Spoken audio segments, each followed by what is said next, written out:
Very good morning, dear students. Today we will discuss about the nucleus of the cell, है ना?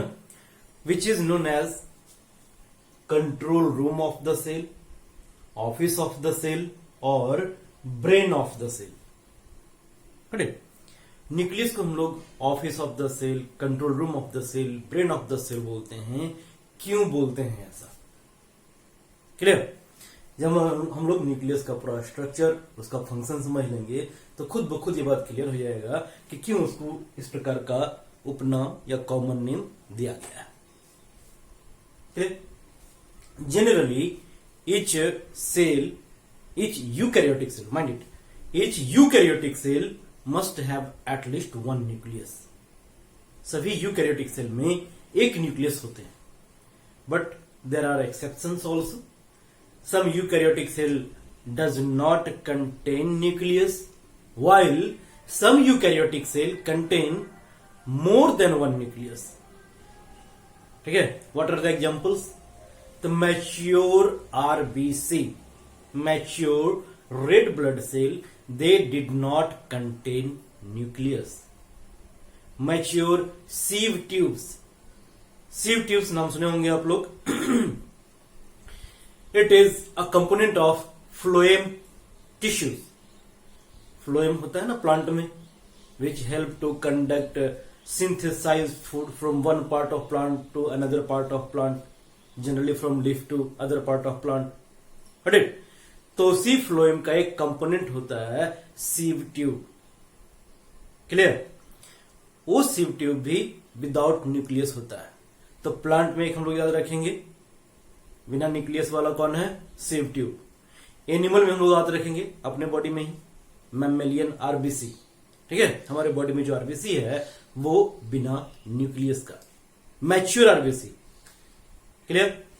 इसके बाद कुछ ऐसे भी सेल हैं which contain more than one nucleus, like paramecium, they have more than one nucleus. अगर हमारे बॉडी की बात किया जाए तो our body have WBC, और कुछ WBC white blood cells ऐसे होते हैं which are multinucleated, यानी कि एक से अधिक न्यूक्लियस उसमें पाया जाता है. क्लियर? कुछ मसल सेल भी हमारे ऐसे हैं जो मल्टीन्यूक्लिएटेड हो सकते हैं. ठीक है? जो हम लोग टिश्यू वाले सेक्शन में जाकर के पढ़ेंगे. क्लियर? तो एक दो एग्जांपल हम इसलिए दिए ताकि ये समझा जा सके कि यूकैरियोटिक सेल में न्यूक्लियस होता है. एकदम सही बात, एक न्यूक्लियस होता है, ये भी करेक्ट बात. बट कुछ ऐसे भी सेल हैं which does not contain nucleus, और कुछ ऐसे भी सेल हैं which contain more than one nucleus. अब न्यूक्लियस के स्ट्रक्चर की बात करते हैं. तो न्यूक्लियस का स्ट्रक्चर या डायग्राम बनाना हम लोग सीखेंगे, और डायग्राम में जो कुछ भी दिखे उसी को लिखते चले जाना है, उसी को बताते चले जाना है. तो हो गया न्यूक्लियस का स्ट्रक्चर. उसके बाद वन बाय वन जितना भी उसका स्ट्रक्चर में नाम आया है सबका फंक्शन देख लेंगे. हो गया न्यूक्लियस का फंक्शन. ऑलराइट? तो चलिए, nucleus is a double membranous cell organelle.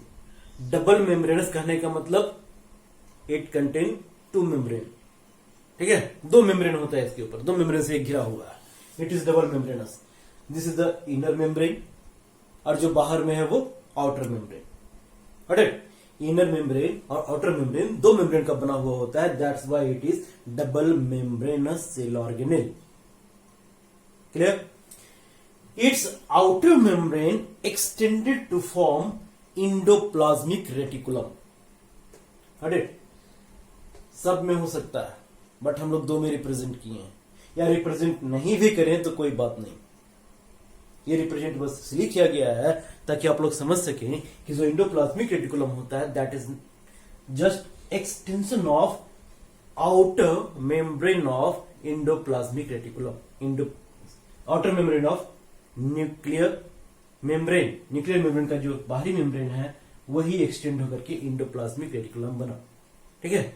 Endoplasmic reticulum भी दो प्रकार का हो सकता है, स्मूथ इंडोप्लाज्मिक रेटिकुलम और रफ इंडोप्लाज्मिक रेटिकुलम, जिसका चर्चा हम लोग अगले वीडियो में करेंगे.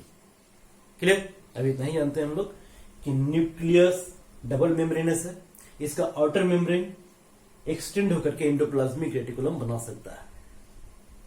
ऑलराइट, अब आते हैं न्यूक्लियस के अंदर। ठीक है, अंदर आने के पहले हम लोग यहां देखते हैं कि इसका जो मेम्ब्रेन है ना, it is not the continuous membrane, it contain some pores. ठीक है, इसका न्यूक्लियर मेम्ब्रेन कंटिन्यूअस नहीं है, उसके बीच बीच में कहीं कहीं पोर है, छिद्र। ठीक है, अगर इसके बीच में पोर है तो इस पोर का कुछ इंपॉर्टेंस होगा। क्या इंपॉर्टेंस है इस पोर का? तो इस पोर का इंपॉर्टेंस है, it helps to exchange material between nucleus या बिटवीन न्यूक्लियोप्लाज्म एंड साइटोप्लाज्म। इस न्यूक्लियस के बाहर क्या है? साइटोप्लाज्म है। ऑलराइट, अगर इस पूरे बोर्ड को हम लोग सेल मान लेते हैं, ये बीच में क्या है इसका? न्यूक्लियस, और इस तरफ क्या भरे हुए होंगे? साइटोप्लाज्म। ऑलराइट, तो साइटोप्लाज्म और न्यूक्लियस के बीच में मटेरियल का एक्सचेंज करने के लिए इसके मेम्ब्रेन में, न्यूक्लियर मेम्ब्रेन में पोर्स होते हैं, that is known as nuclear pore. है ना, इंपॉर्टेंट सवाल है जो पूछा जाता है कि what is the importance of nuclear pore. तो you have write the answer, it helps in exchange of material between nucleus and cytoplasm. Clear? अंदर आते हैं, तो अंदर में जो फ्लूइड भरा हुआ है, जो लिक्विड भरा हुआ है, that is known as nucleoplasm. Clear? जो फ्लूइड अंदर में है ये न्यूक्लियोप्लाज्म है, जो फ्लूइड इसके बाहर में है वो साइटोप्लाज्म है, और इसके बीच में आने जाने का रास्ता भी एकदम ओपन है। तो हम लोग इतना समझ ही सकते हैं कि जैसा कंपोजिशन साइटोप्लाज्म का होगा, कुछ वैसा ही मिलता जुलता कंपोजिशन न्यूक्लियोप्लाज्म का भी होना चाहिए। ठीक, चलिए अभी से न्यूक्लियोप्लाज्म में एक डेंस स्ट्रक्चर और पाया जाता है। इट में बी राउंड और it may be oval in shape, है ना, and this structure is known as nucleolus, which is discovered by nucleus is discovered by Fontana. Correct? Who discovered the nucleolus? Fontana. Correct? Nucleus की discovery Robert brown साहब किए थे, और nucleus के अंदर एक और स्ट्रक्चर देखने को मिला which is discovered by Fontana and named as nucleolus. Correct? Nucleolus का भी अपना एक इंपॉर्टेंस है, इट फॉर्म्स राइबोसोम, ये राइबोसोम बनाने का काम करता है।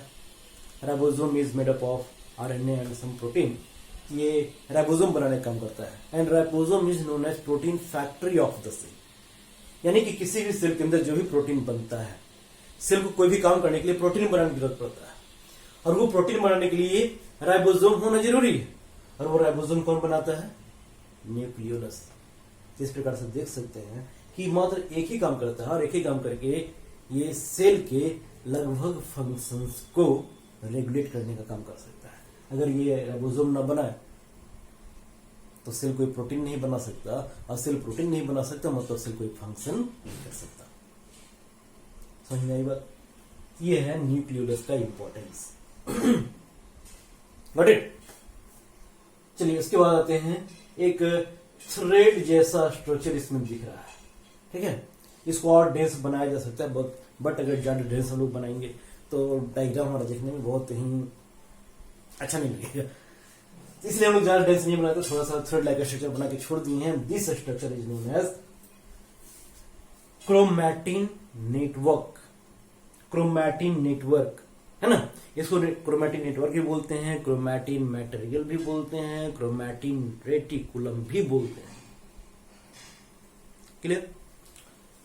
ये है thread like structure chromatin network, which is made up of, किसका बना हुआ है chromatin network? It is made up of DNA plus protein.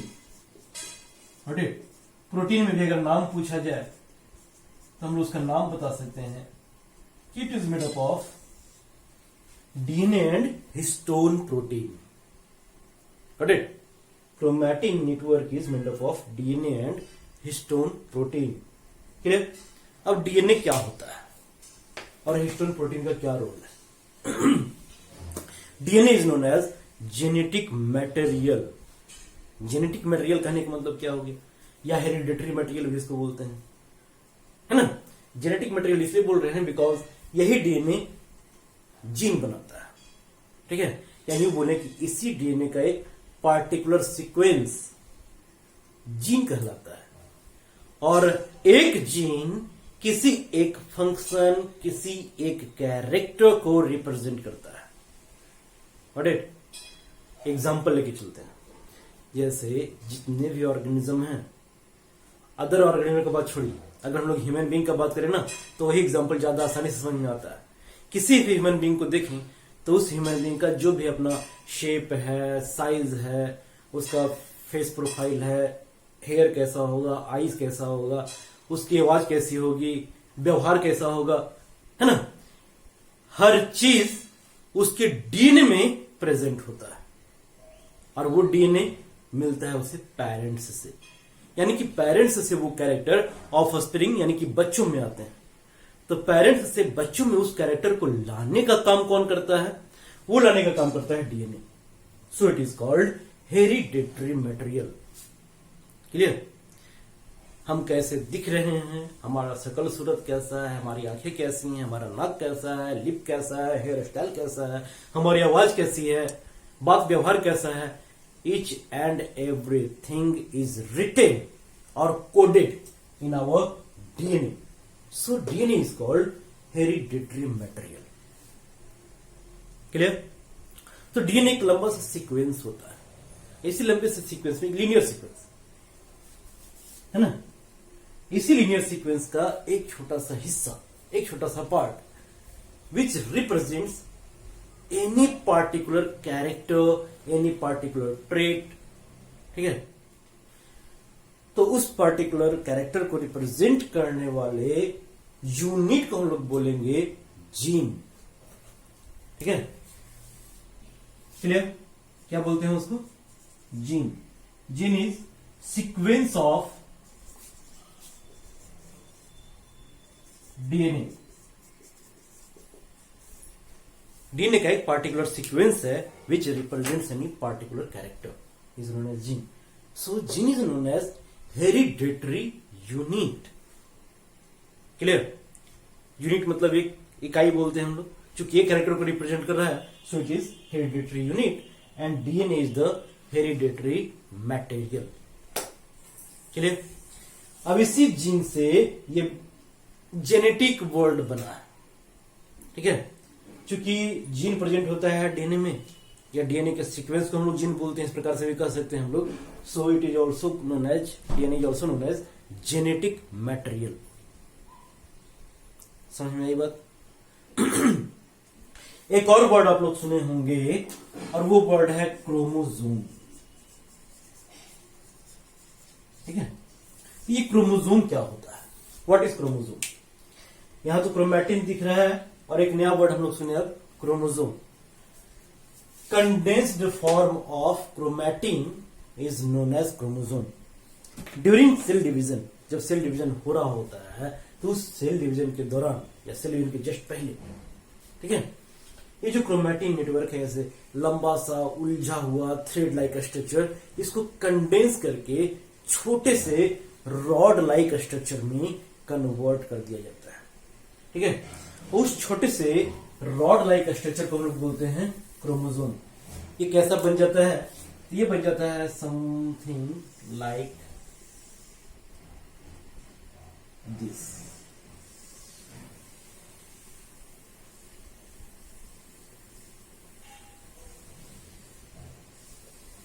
ठीक है, ये कंडेंस हो जाता है something like this rod like structure known as chromosome, ठीक है।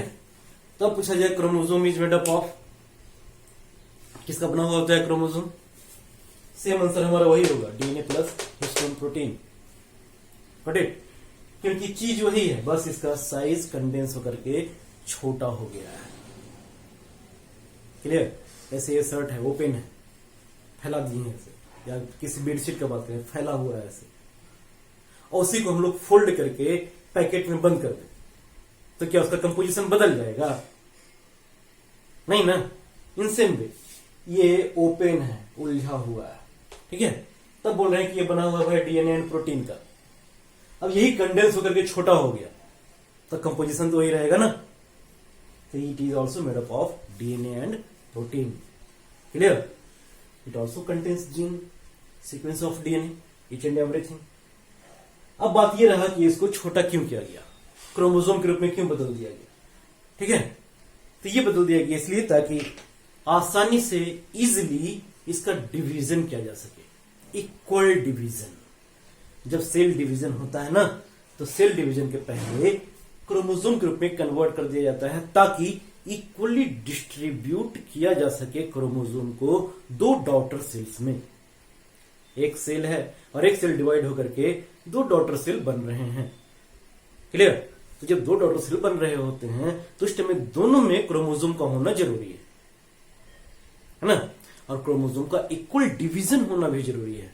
इसलिए क्रोमोसोम के रूप में कंडेंस्ड फॉर्म में कन्वर्ट कर लिया जाता है just prior to cell division. समझ में आई बात? अगर हम लोग इस क्रोमोसोम के स्ट्रक्चर की बात करें तो इस क्रोमोसोम है 2 आर्म्स, है ना, which remain joint together at centre. इस सेंटर को बोलते हैं सेंट्रोसोम, सेंट्रोमियर। क्या बोला जाता है इसे? सेंट्रोमियर, है ना। इस सेंट्रोमियर से 2 आर्म जुड़े हुए हैं, इन दोनों आर्म को बोला जाता है क्रोमैटिड। ठीक है, ये भी क्रोमैटिड है और ये भी क्रोमैटिड है। अब दोनों आर्म इक्वल भी हो सकता है, कोई आर्म बड़ा कोई आर्म छोटा भी हो सकता है, एक आर्म बहुत ही बड़ा दूसरा आर्म बहुत ही छोटा, इस प्रकार से ये स्ट्रक्चर हो सकते हैं। तो इस प्रकार से डिफरेंट डिफरेंट शेप के क्रोमोसोम पाए जाते हैं। राइट? सेंट्रोमियर के पोजीशन के आधार पे अगर ये बिल्कुल बीच में रहे तो दोनों क्रोमैटिड इक्वल रहेंगे। अगर ये एक तरफ ज्यादा शिफ्ट कर गया है तो एक आर्म बड़ा एक आर्म छोटा हो जाएगा। अगर ये और ज्यादा शिफ्ट कर गया है तो एक आर्म बहुत ही ज्यादा बड़ा एक आर्म बहुत ही ज्यादा छोटा हो जाएगा। क्लियर? ये हो गया है एक rough structure of chromosome. Got it? Now if we talk about the number of chromosome तो it is fixed in each and every organism. हर एक ऑर्गेनिज्म में क्रोमोसोम का नंबर फिक्स्ड होता है कि इस ऑर्गेनिज्म में कितने क्रोमोसोम होंगे, है ना। तो क्रोमोसोम के नंबर के आधार पे सेल, कोई भी सेल 2 टाइप का हो सकता है, डिप्लॉयड सेल या फिर हैप्लॉयड सेल। ठीक है, डिप्लॉयड नंबर ऑफ क्रोमोसोम या हैप्लॉयड नंबर ऑफ क्रोमोसोम। उदाहरण से समझते हैं। Human being, we know about human being, है ना। ह्यूमन बीइंग में टोटल नंबर ऑफ क्रोमोसोम होते हैं 46, या इसी को हम लोग 23 पेयर्स बोलते हैं ना। क्लियर? तो अगर 46 बोल रहे हैं means total number of chromosome represent किया जा रहा है, एंड अगर 23 बोल रहे हैं मींस उसका आधा रिप्रेजेंट किया जा रहा है। ठीक है, 1 set of chromosome is known as genome, 2 set of chromosome is known as diploid number of chromosome. ठीक है, अब 1 सेट और 2 सेट का मतलब क्या हुआ? तो कोई भी ऑर्गेनिज्म, जैसे अगर अपना ही बात करते हैं हम लोग, तो किसी भी ऑर्गेनिज्म में क्रोमोसोम के 2 सेट होते हैं। एक सेट मिलता है उसको अपने मम्मी से और एक सेट क्रोमोसोम मिलता है उसको अपने फादर से, पापा से। करेक्ट? जैसे ह्यूमन बीइंग का बात किया जाए तो टोटल 46 है हमारे बॉडी में, हमारे हर एक सेल के अंदर। इसमें से 23 फादर से आया है और 23 मदर से आया है, इसलिए 23 पेयर्स बोल रहे हैं। 23 आया मम्मी से, 23 आया पापा से, ये मिलकर के क्या हो गया? 23 पेयर्स। ठीक है, 23 पेयर मीन्स 46। तो उस एक 23 को, जो पापा से आया हो चाहे मम्मी से आया हो, किसी से भी आया हो, एक 23 को हम लोग क्या बोलेंगे? हैप्लॉयड नंबर ऑफ क्रोमोसोम या फिर जीनोम। और दोनों अगर मिल गया है तो उसको बोलेंगे डिप्लॉयड नंबर ऑफ क्रोमोसोम। तो हमारे हर एक सेल में डिप्लॉयड नंबर ऑफ क्रोमोसोम ही होते हैं। लेकिन हमारे गैमिट्स में, गैमिट्स मतलब रिप्रोडक्टिव सेल्स, है ना। एनिमल में गैमेट का मतलब होता है दो गैमेट है। मेल गैमेट मीन्स स्पर्म और फीमेल गैमेट मीन्स ओवम। तो स्पर्म और ओवम दोनों में हैप्लॉयड नंबर ऑफ क्रोमोसोम होता है ना, यानी कि both contain one genome, one set of chromosome, ठीक है, one set of chromosome is present in sperm, one set of chromosome is present in ovum. When both fuses together, they form zygote, and zygote is a diploid cell. Got it? और हमारे पूरे body में जितने भी cell हैं सभी cell diploid है, सभी में 12 नंबर ऑफ क्रोमोसोम होता है, यानी कि 46. ठीक है, तो 23 क्रोमोसोम सिर्फ कहां पाया जाएगा? हमारे जर्म सेल में, हमारे गैमेट्स में. क्लियर? समझ में आई बात? मेल है तो स्पर्म में, फीमेल है तो ओवम में. इन सेम वे अगर डॉग का बात करें तो डॉग में diploid number of chromosome 78, haploid number of chromosome उसका आधा 39. पी का बात करें तो टोटल नंबर ऑफ क्रोमोसोम 14, और वन जीनोम का बात करें, एक सेट ऑफ क्रोमोसोम का बात करें तो 7. क्लियर? यहां पे ये वाला वर्ड पूछा जाता है, what do you mean by genome? तो it is one set of chromosome और half number of chromosome present in any organism. इस प्रकार से हम लोग आंसर करेंगे. करेक्ट? अब न्यूक्लियस के फंक्शन का हम लोग बात करते हैं. तो न्यूक्लियस में ही पाया जा रहा है क्रोमैटिन या chromosome, and it regulates different metabolic activity of the cell.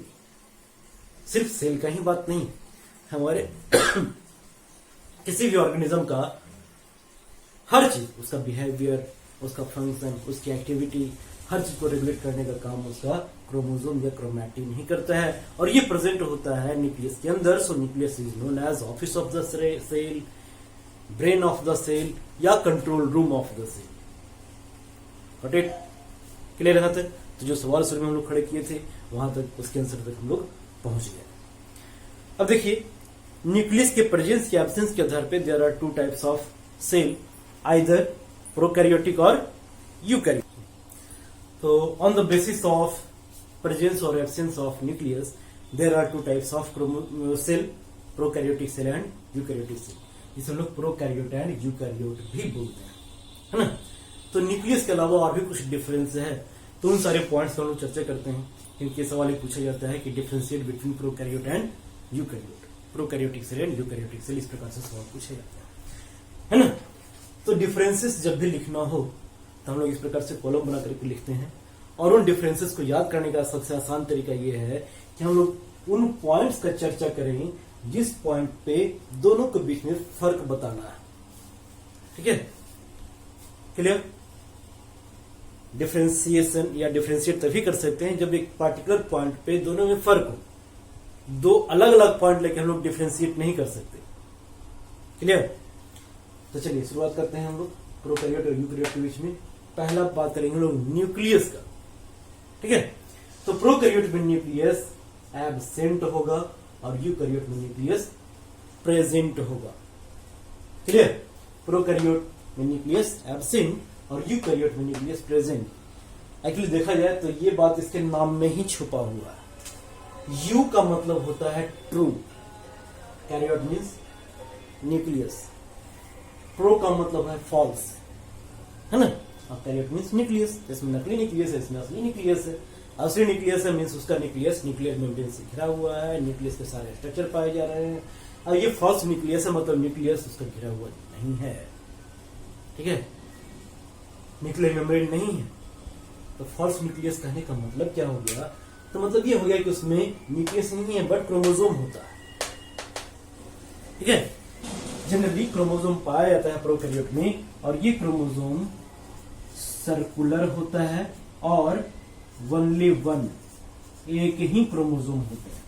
ठीक है? प्रोकैरियोट में एक मात्र क्रोमोसोम होता है, वो भी कैसा? सर्कुलर. यूकैरियोट में जो क्रोमोसोम होता है वो रॉड लाइक होता है and generally occurs in pairs. ठीक है? पेयर करने का मतलब ये हो गया कि कम से कम भी रहेगा ना तो दो गुण, या फिर इसे कहीं ज्यादा भी आ सकता है. Clear? Next, membrane bound cell organelle. Prokaryote में कोई भी मेम्ब्रेन बाउंड सेल ऑर्गेनेल नहीं होता, यूकैरियोट में होते हैं. Ribosome, ribosome membrane bound cell organelle नहीं है, that's why it is the only cell organelle which is present in both. ठीक है? ये दोनों में होता है, प्रोकैरियोट में भी यूकैरियोट में भी. बट साइज उसका अलग होता है, ठीक है। 70S और इसमें 80S। S stand for swayed वर्ग, जो कि इसको मेजर करने का एक यूनिट है ना।